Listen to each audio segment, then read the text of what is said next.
നടക്കുന്നത് മുഴുവൻ സേഫ് ഏരിയയിലാണ്, ആശുപത്രിയിൽ അവിടെ ഇവിടെയൊക്കെ. നമ്മളോർക്കും ദുരന്ത മുഖത്തൊന്നും അല്ല, ഇതിൽ അടുത്തു പോകാൻ ഇവന് പേടിയാ.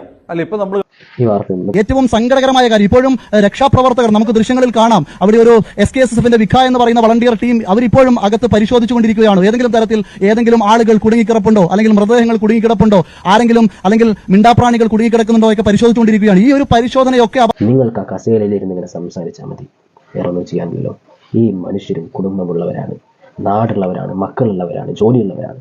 ഇതൊക്കെ മാറ്റി നിർത്തിയിട്ടാണ് അവർ പോകുന്നത്. പിന്നെ ഗവൺമെന്റിന്റെ ഫോഴ്സ് സന്നദ്ധ സേവനത്തിനിറങ്ങുമ്പോൾ അവർക്ക് ഗവൺമെന്റ് ശമ്പളം നൽകുന്നുണ്ട്.